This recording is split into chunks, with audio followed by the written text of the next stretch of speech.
Dennis, great day. Thank you. Great to see you. Mark? Where do you want me? Dennis, just stick it Over there.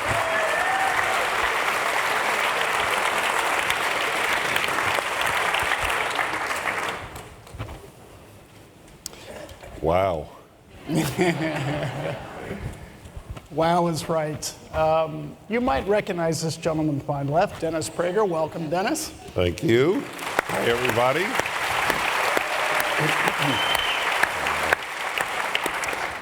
And to my far left, but not philosophically, Mark Joseph, the producer of No Safe Spaces.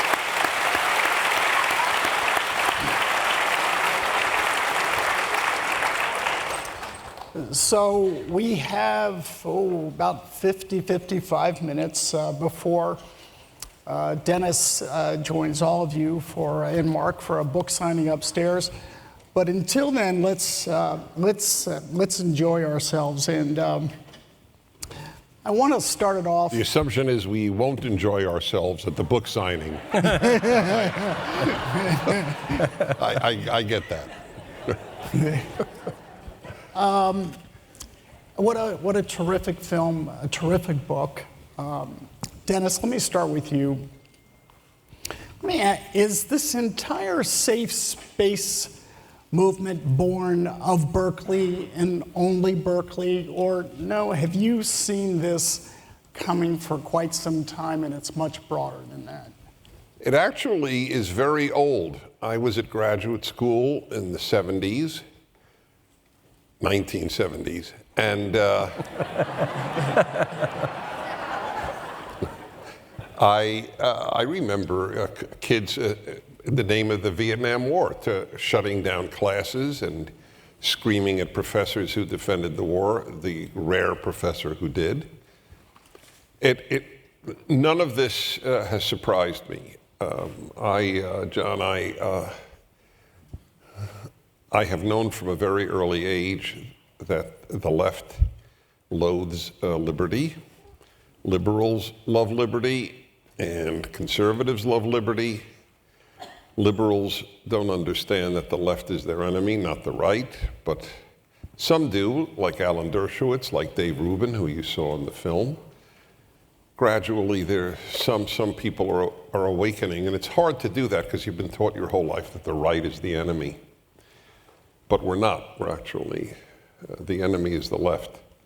And they have never been for liberty. So this is not new, and it's certainly not restricted to a few colleges.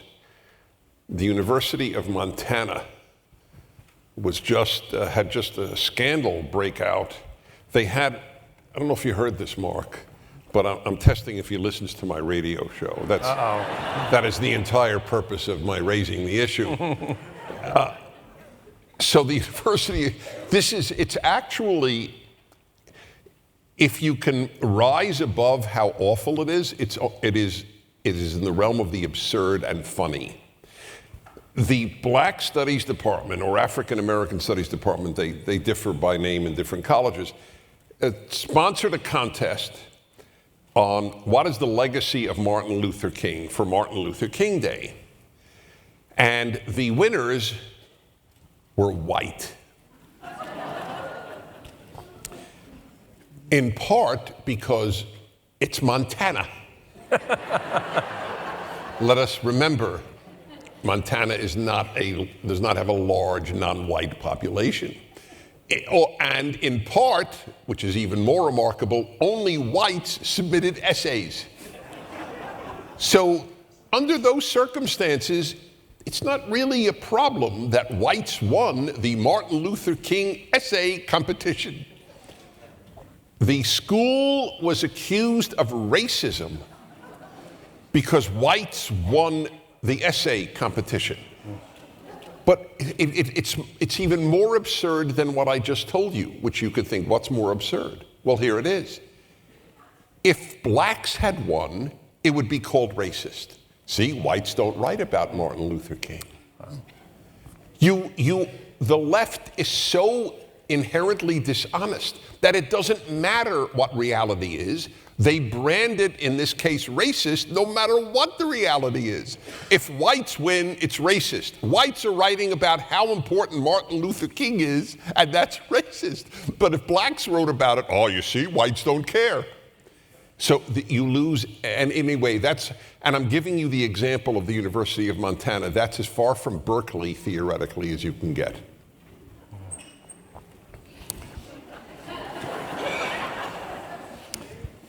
Victimhood. The film went into the concept of victimhood, and I wonder, either of you, if you think that the whole safe space approach to life is it stemmed from this concept of victimhood in America, and if it does, why in this land of liberty is there such a victimhood viewpoint? Adam talks in the film and on his podcast about there's great power in being a victim, as it excuses all of your failures. I can't get a date because of such and such, and there is great power in it, in a funny way. But we just didn't think of that when we were kids. We were too busy, doing stuff, and we didn't want to go. But there is, I think we have to realize there is great power in that status. And we have to challenge it when it comes up and say, you're not a victim, as you heard Adam say. That's the last thing you want to tell kids. I don't have a background to be a movie producer. I started 4 steps behind everybody else whose father was in the guild or whatever. And if I had had that mentality, like this is not fair because my dad is a preacher, I'm 3 steps behind all you movie. But I never thought that way, and I don't think any of us thought that way. We overcome the various obstacles we have. So I do think we have to remember that there is power in the victim status, and we have to teach young people to move beyond that thinking. I'd like to add that victimhood is the road to evil. Most evils, I don't mean even many on an individual basis, but certainly on a macro basis, most evils emanate from a sense of victimhood. The Germans were convinced they didn't lose World War I, that they were stabbed in the back. That was the term they used. They were stabbed in the back by the Weimar Republic. They were stabbed in the back by the Allies, and that propelled Hitler to power. This deep grievance of Germany being a victim. And Islamic terrorists all think that they are avenging the killing of Muslims by the West. So let me tell you, you saw those despicable kids screaming at the Brett Weinstein, and they're all victims, right?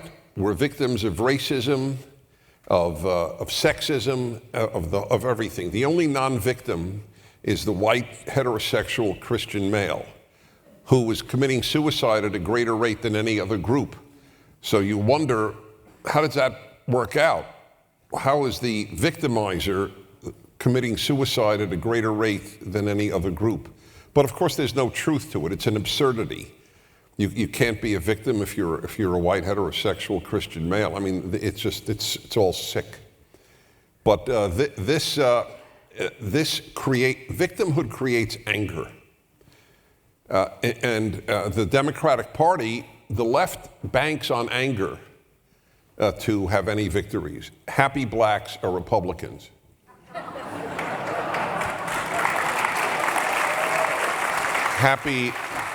Happy women are Republicans.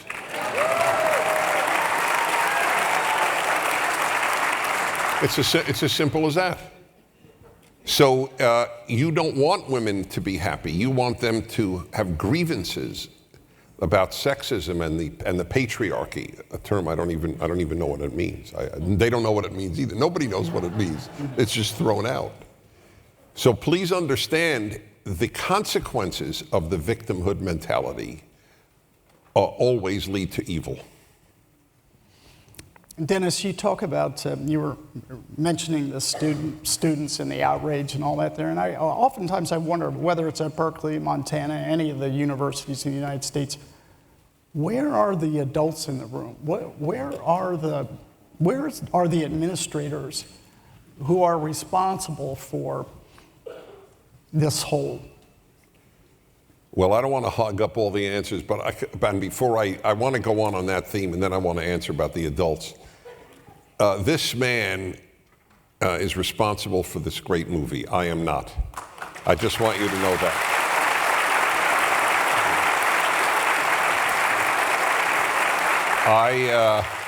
I've never been accused of being too humble, so I'm just totally leveling with you. What he and the writers and directors did is, I couldn't believe it. I've seen this so many times, and I was watching the last part through the doors there. I was riveted again. I got the chills again at the end when they announced that my concert sold out at the Disney Hall. I got the chills. That's my concert. I got the chills. So it's a great movie, and he gets tremendous credit. He's very hard to work with, but I'm kidding. The truth is, everybody, Adam, you, we're moodless. Do you know what that's like in the movie world? That's why we're conservative. The adults in the room, when I was back to graduate school in the 70s, Columbia University, so they had demonstrations demanding the end of required courses. And it worked. And I remember thinking, why are they giving in? I'm 20, they're 50, they're professional educators. They should know what I need to study. How the hell do I know? I'm just 20. I felt that about the vote. I said to my girlfriend at the time, it happened around then, I said, why are they giving me the vote? I don't know anything. I distinctly remember saying that to my girlfriend at the time. And she found that very seductive, by the way. I don't know why, but it was a great pickup line, apparently, and it just, be that as it may, that's why I do a male-female hour. I'm very male. And so I remember thinking, why? They're adults. They should know what we're supposed to study. And it dawned on me, as it does upon any thinking young person, every young person thinks that at a certain age you become an adult. It's not true. You become an adult when you decide to become an adult.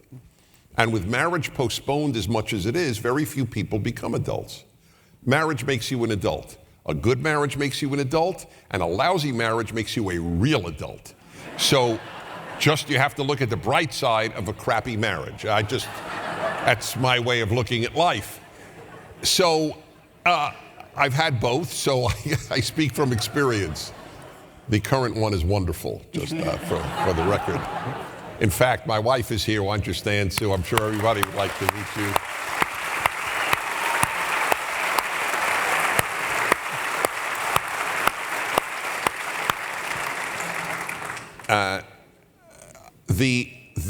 You asked the $64,000 question. The left are children. It's a very maturity leads away from the left. You could be a liberal, you could be a conservative, you leave the left. It is a very childlike state. And there's nothing like the university to keep you a child.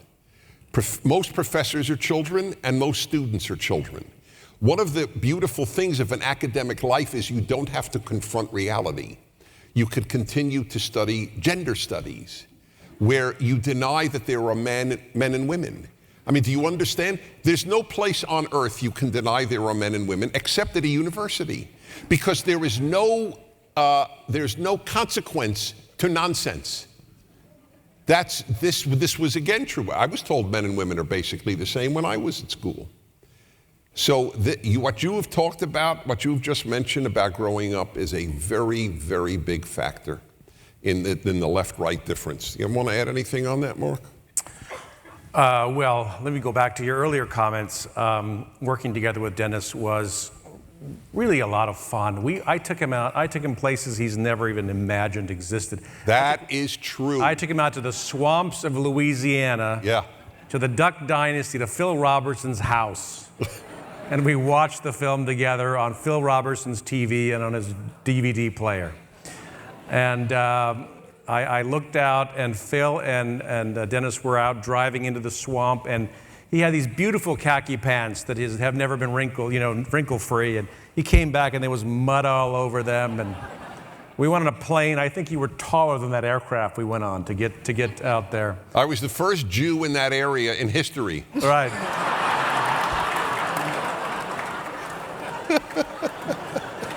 But, just the travel that we did, what really fascinated me was to see how beloved Dennis is, especially among evangelical Christians who just adore him. And we would go out to, right. Thank you. I think I call you the most proselytized non-Christian in the history of the past 2,020 years.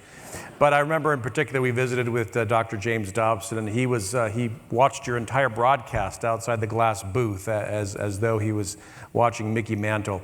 And it's just so much fun to see, I think for you to also see, to get out and see and meet people and see how appreciated you are. But the film was really a labor of love, and Adam really admires Dennis. In many ways, he's like a surrogate father to him. And he listens to him all the time, and just was so thrilled to work with Dennis. And so the two of them were just a joy to work with, and I hope you guys enjoyed the movie.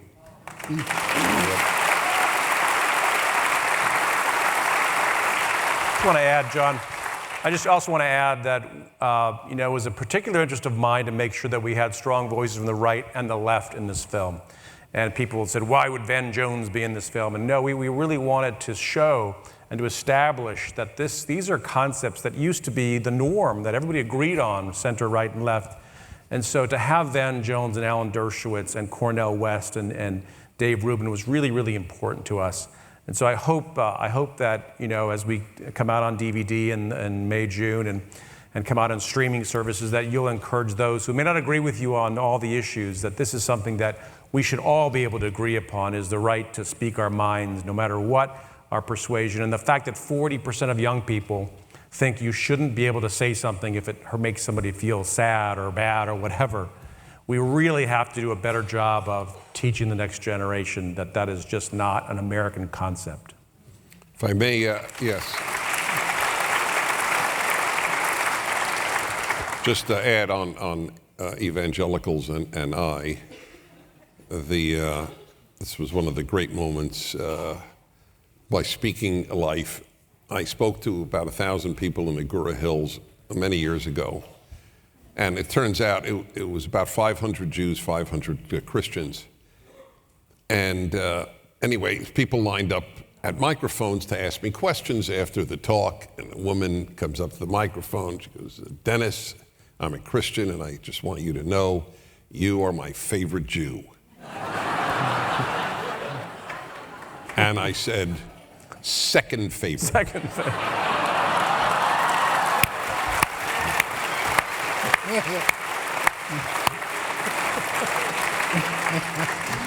None of the Jews laughed. All the Christians are cracking up, and the Jews are going, what's so funny? What's so funny? Dennis also says, when the Messiah comes back, my first question is going to be, have you been here before? I'm okay with a yes.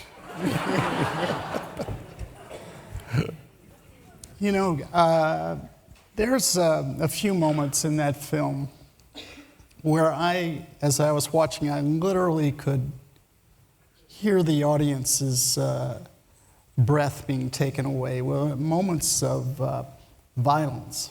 I mean, real violence. And I'd like you to comment on this. Back in the time frame you were talking about, 60s and 70s, Dennis, the manner of protest was, was kind of a Gandhi, Martin Luther King, a nonviolent approach to the world. This is something very, very different. Where does this violence stem from on the left? I've not seen it expressed in this way before. Those scenes are very powerful. Yale, Brett Weinstein up in Washington. Was there another screaming Berkeley, at a the Berkeley punching? Berkeley, oh yeah, punching. Well, I really answered it earlier. It comes from victimhood. That's it. I'm a victim, and I can take it out on you. Victims don't think that they are bound by normal moral restraints. I'm telling you, you can't overstate how dangerous victim mentality is. And in private life too. I mean, if somebody in the family thinks they're a permanent victim, they will lash out at the rest of the family. I know such cases in families. There's a crisis in America of I'm sort of a lonely voice on the radio or even in American media commenting on it. I'll show you now. It'd be an interesting thing. Raise your hand. I almost never do this, but for this, I think it's worth it. So don't be self-conscious because you're not raising your hand about your family. You're raising your hand about any family you might know. No, I'm very serious. Otherwise it won't work. I need your honesty. But I just don't want you to hesitate, because raising your hand doesn't mean it's your family. It means you know of a family in which an adult child does not speak to a parent. Raise your hand. Okay, I'd like you to look around. Keep the hands up, please. Look around and up there. I would say it's approaching half. And many of you are from traditional families. And I could raise my hand too. And every one of those adults who doesn't speak to a father and or a mother perceives of him or herself as a victim. That's their primary identity. My parents victimized me. Now, by the way, if you were in fact beaten up or sexually abused, but in the vast majority of cases, that's not the issue. I know a woman extremely well, not my wife, but the wife of a dear friend, who was abused by her father, sexually abused by her father. She speaks to him. She forgave him. She just figured, I can't live with this. I'm not going to live with this the rest of my life. I have to get this out of my being. I'm not saying everybody can. It's a horrible thing to be abused. But the vast majority of people not talking to a parent were not abused, unless you believe every kid on earth, which is true, by the way. It is true. We're all wounded from our parents, because our parents tend to be human. Humans tend to be flawed. It reminds me, I have never, you're the first recipients of the first riddle I ever came up with. I invented the following riddle. Ready? You never heard this either? No. What is the easiest question for a person to answer? Name your parents' flaws.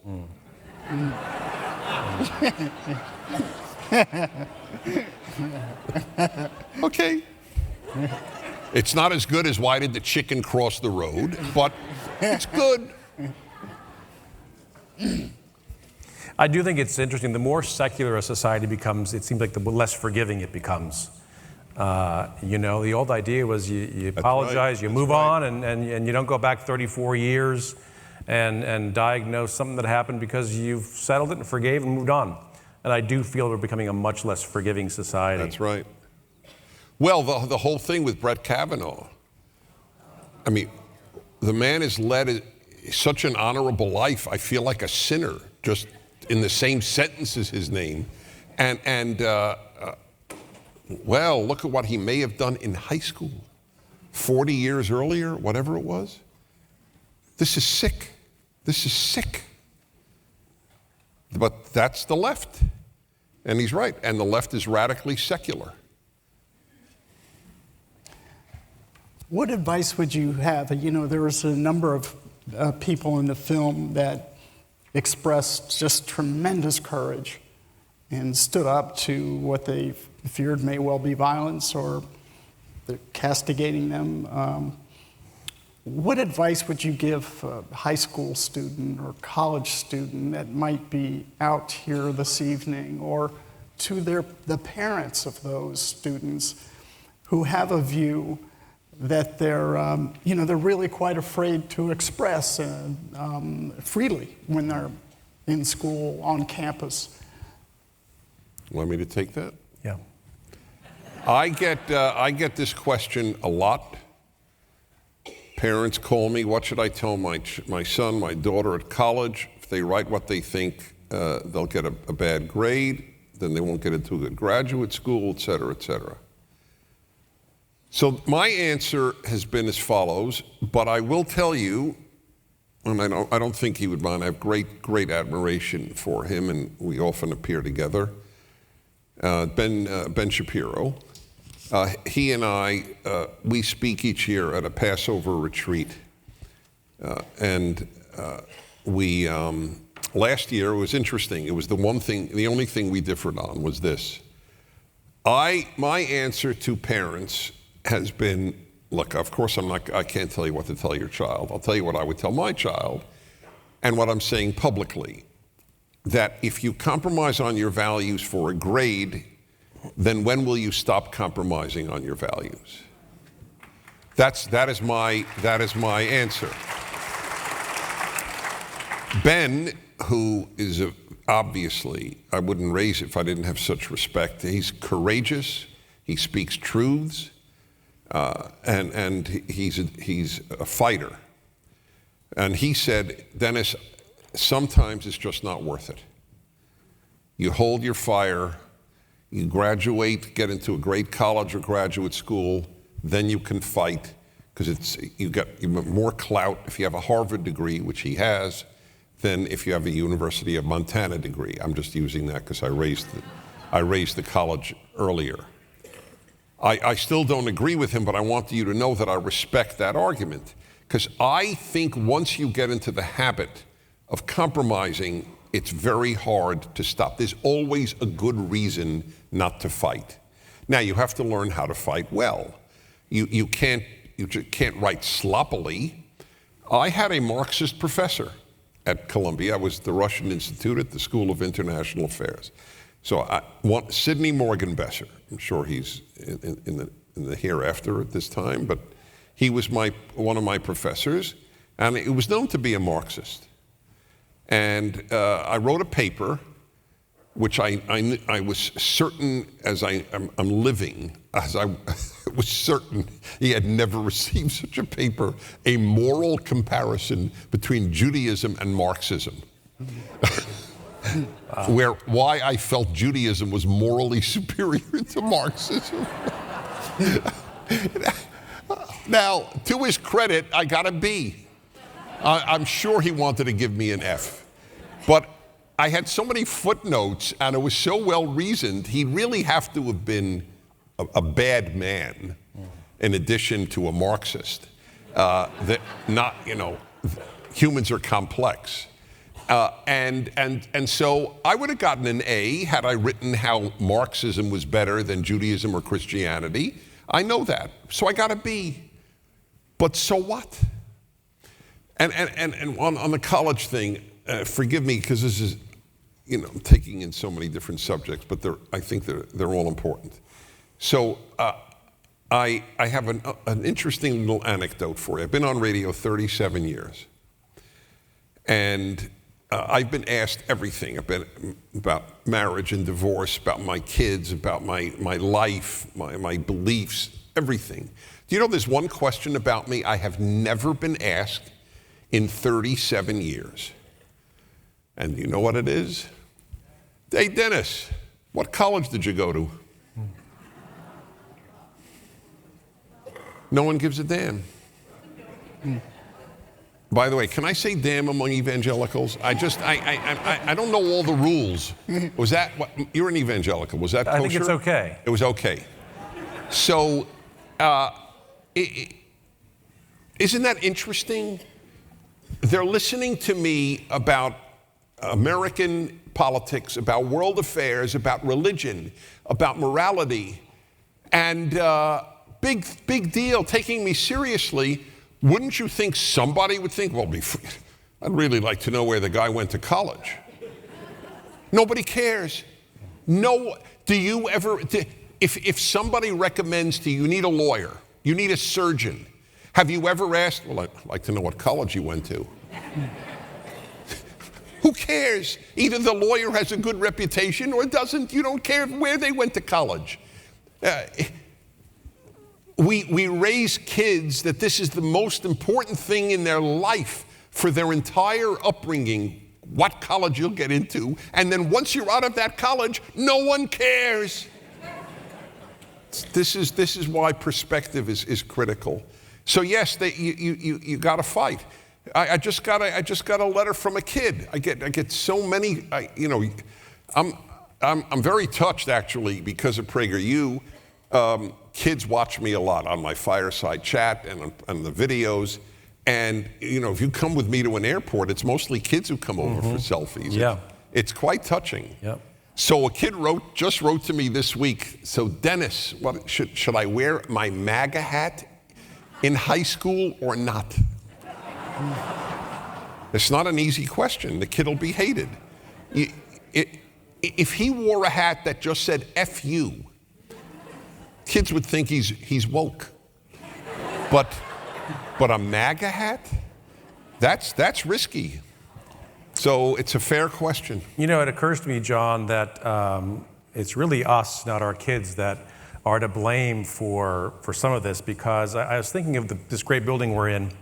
And we're here because my next movie is about somebody that you all like as well, and that's Ronald Reagan. But we're all here. We're all here in this building that John is doing such a great job running this organization because of a woman named Nell Reagan, who was a very tough woman. And one day in our film, her son is being bullied. And her son, Ronald, runs home, comes to the front porch, and his mother says, no, you go back and fight that boy. That wouldn't happen today. I don't think my wife would do that. And my mom certainly didn't do that. But that's the kind of caliber of woman it took to raise the boy who becomes the man who fights evil. And so I think we need to look inward to ourselves, and we've become a little soft. Now, nobody wants to see their kid beat up, but she wanted him to learn that lesson at a young age, that you do not allow yourself to be bullied. And he goes back and fights this kid that was bullying him. So I think we have a little bit of soul searching to do ourselves for the generation that we've produced, because they come from us. They didn't appear from outer space. They're our children. And so we have to think about that. Well said, well said. To give you an idea of how different the age is. So periodically I will tell to some kid or young person, not even a kid necessarily, say, I went to a Jewish religious school from elementary school through high school. Half the day was in Hebrew, half the day was in English. It was very intense. So the one day, because I talked in class constantly, I was bored out of my mind. And so one day, the rabbi in 8th grade really just got tired of my talking, and he just got up and he threw me over a desk, which, by the way, I completely deserved. I even believed then I completely deserved it. And anyway, so the first reaction of anyone younger than me will be, oh my God, what did your father say? And I said, you think I told my father? My father would have thrown me over a desk because the rabbi threw me over a desk. Today, parents would sue the school. Guy called me, I'll never forget. How many of you remember Religion on the Line, just out of curiosity? Oh, 8. Excellent. So my first radio show in LA was very popular, and I inherited it. It was popular already. I was the moderator, priest, minister, rabbi, different ones each week, 2 hours. It was great. And now I forgot. Oh, this is so important, and I forget. Thank God this never happens on radio. Bullying. It shows you how relaxed I am. Bullying. No, it wasn't about bullying. So what would it have been? What was the point right before that? About my father? No, I always have a good track. So I went from my father, not telling my father, this is really important. If I don't remember it, we'll move on. I know religion on the line. I'm not. Okay. I would need dementia to forget that I just asked about religion on the line. Anyway, the point is today the parents would sue the school. Oh yes, I do remember the point. On Religion on the Line, it was amazing to me. 2 things. It was fascinating. That was a yeshiva boy, which is this Jewish religious school. I didn't know Christians well at all. And I certainly didn't know, Catholic, Protestant. Christian is a Christian. I didn't know differences and so on.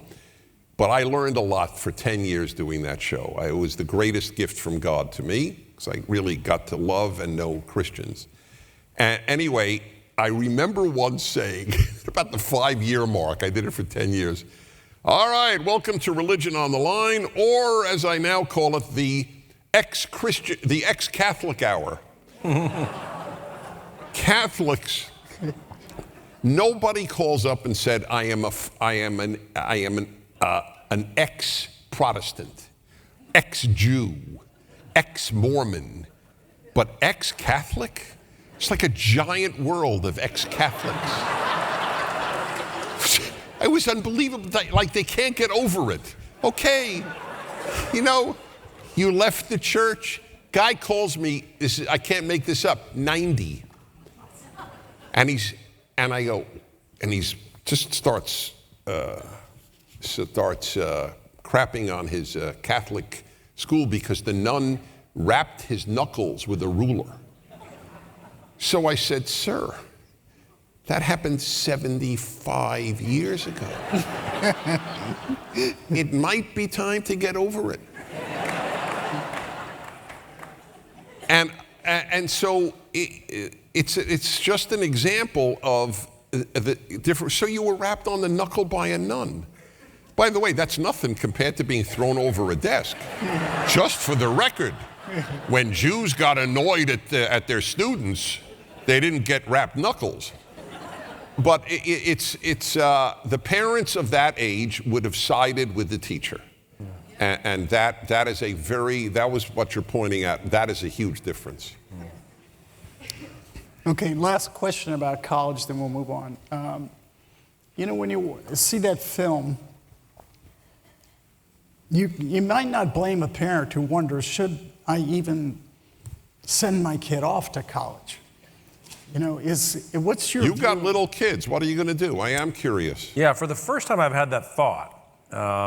My kids are aged 4 to 19. 2 of them are in college now. University of Montana. Yeah, right. They were white. the winners of the Martin Luther King essay contest.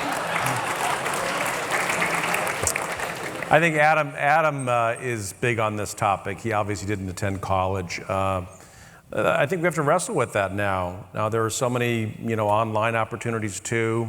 But I think for the first time in my life, I'm asking that question because it's a gamble. I mean, it's a gamble when you send your kids off to college. Everett Piper, who's in the film, ran Oklahoma Wesleyan University, and he talks about you spend 18 years giving your kids values that'll be undone in the first month. That's right. Often, and you're paying for that privilege. There's something mentally ill about that. We have to think through. Dennis? It's a very bad problem. I think if your kid is not going to study STEM, science, technology, engineering, or math, it may truly not be worth it. Sending your kid to a college. I have a phrase which, if you might have heard me say on the radio, you're playing Russian roulette with their values. I'll never forget, I do listener cruises. I have for 25 years. Listeners of mine cruise with me. And we've gone to all 7 continents. It's been terrific, and we get to talk. On one of these cruises, and there are people who are not wealthy who come, but most people can afford it. They're not cheap, the cruises. Right.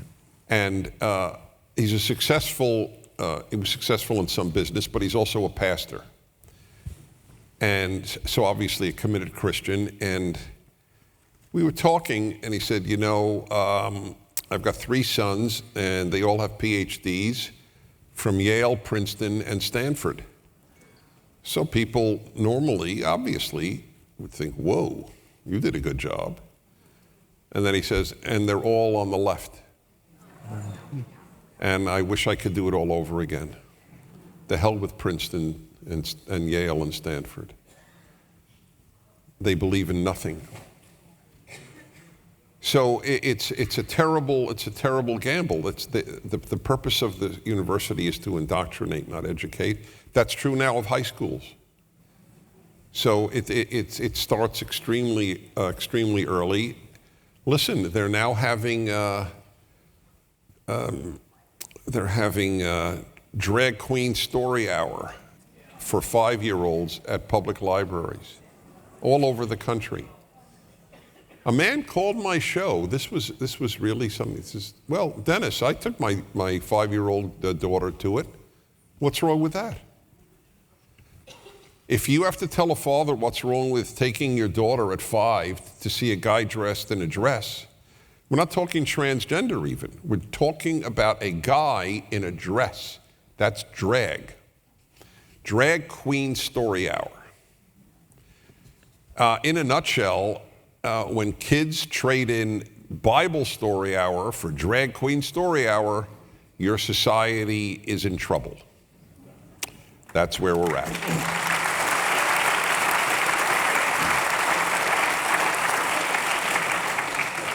What does it say about parenting in this day and age if within a month or 2 kids are turning into these snowflakes? There's a big problem. If I may be personal for a moment, I look back at my life. I have a very interesting task that I've taken on, and I didn't know I would. I have, this is the non-humble part of me, but it's just as honest as the humble part. I look at myself very honestly, and I don't have a big ego. But I have really devoted my life to explaining to Americans what it means to be an American, explaining to Jews what it means to be a Jew, and explaining to Christians what it means to be a Christian. As a result, I have brought more Jews to Judaism and Christians back to church than almost any Christian or Jew living in America today. And I'm very proud of it, by the way, but it's true. And the reason I tell you this is so that you'll understand this is the crisis. People can't answer the question, why be Christian? Why be a Jew? Why be American? When I was a kid, I said, if you can't answer why, they will stop being it. I knew this when I was a kid. I started lecturing when I was 21. And then it was only in Jewish life. And I would look at Jewish audiences, people 2, 3 times my age, said, you know why your kids are alienated from Judaism? Because you didn't give them one reason not to be. You taught them how to be a Jew, not why to be a Jew. And then I realized that was the same problem in Christianity and the same problem in America. Why be American?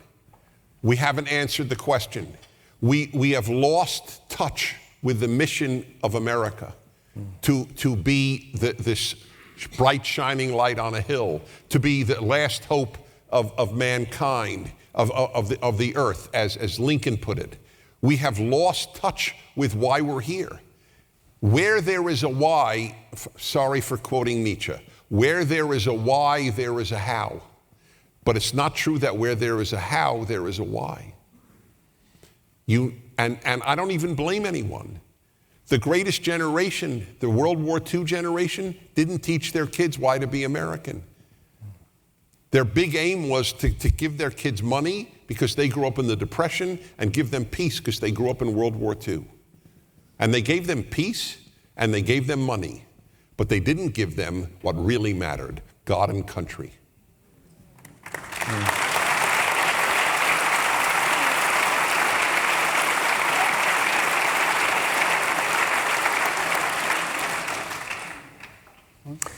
It was really important to have that scene in the film, you'll recall, where we showed the map, and in this country you can't do this, in this country you can't do that. I think kids have no idea that that's the reality of our world.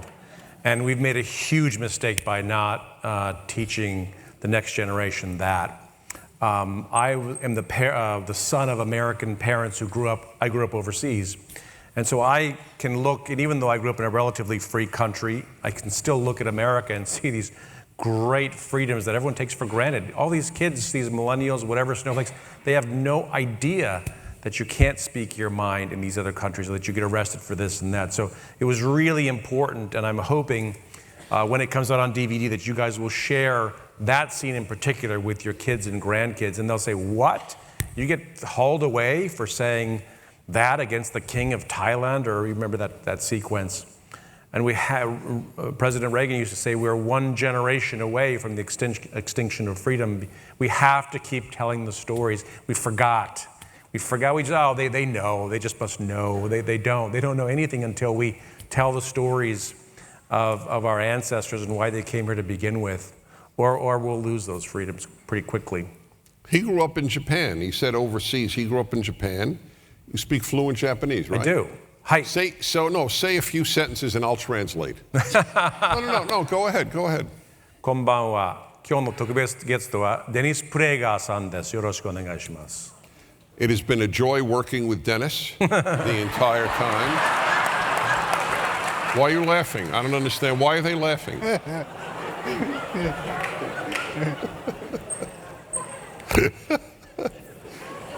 I crack myself up. If you don't crack yourself up, you'll go into a loony bin. We have just a little more time. I'd ask both of you. This is a pretty serious subject. Feeling free to speak one's mind, to express yourself is somewhat of a fundamental right. End this on a message of hope, Dennis. Tell us this is not, we're continuing to circle down the drain when we see what Mark has produced in this film. Where is the hope here? Okay, so I have an answer to the hope question. I'm asked it frequently.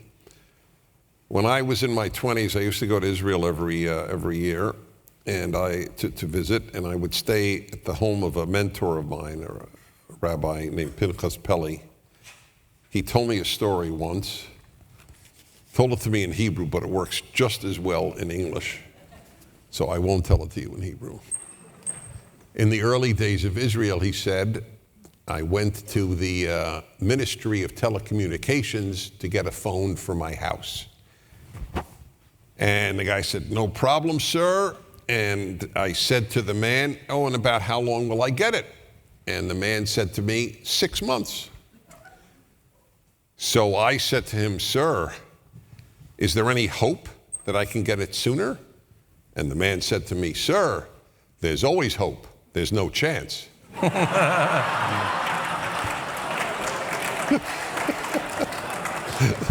So,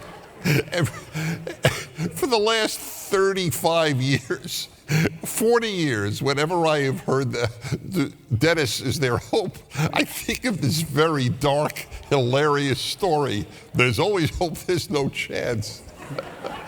So I want to tell you my answer. I don't think ever about the following. I never think for a minute, am I pessimistic? I don't think, am I optimistic? I don't think, is there hope? all I think of what I have to do. I find those notions, I may be atypical. If you need hope to fight for this country, then there is hope. And I'm not being patronizing. I don't. I fight because I owe it to the dead at Normandy to fight for this country.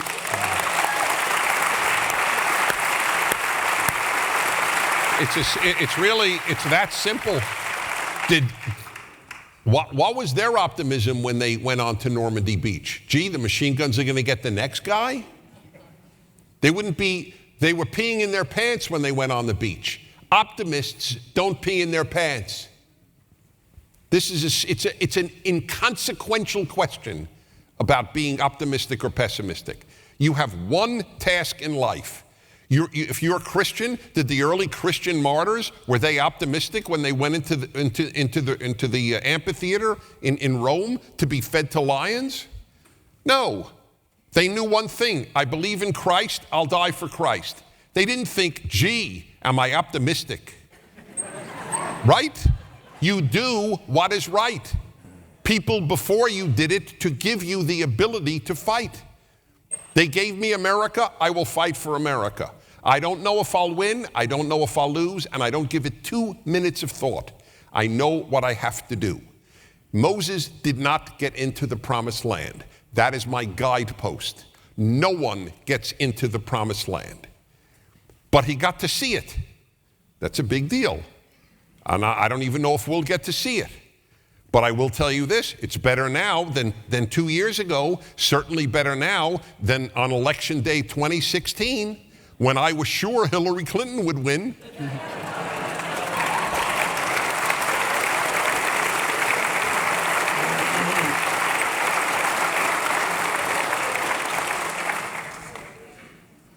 Are you more hopeful? Yeah. That's a setup. I had a very optimistic mother and a very pessimistic father, so I like to think I'm balanced right in between there. Good. The question was, is there hope? Yeah, there's always hope, and we've had lots of dark times in our history. But back to the earlier question you asked about.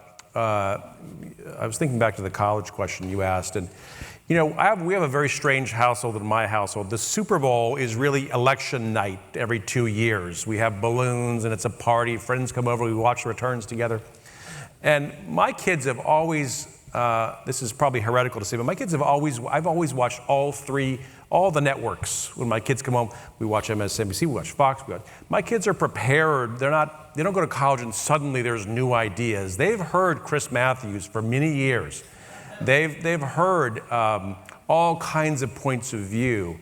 And so I think part of the danger probably, John, is to have cocoons and then suddenly they go into the world and they lose their focus. And it's important for them to hear the world through you, right? We have to make time as parents to explain world events to them and say, here's what's happening. And because they do want to hear, or they may reject them one day, but chances are less if they're hearing consistently from you world events and what your views are about what's happening in the world. So I think as parents, we all need to take a little bit of extra time and go through that process with them and let them hear about world events through your prism. And chances are pretty good that they're gonna align as they get older if they've been exposed to other ideas and they hear from you consistently. Well said.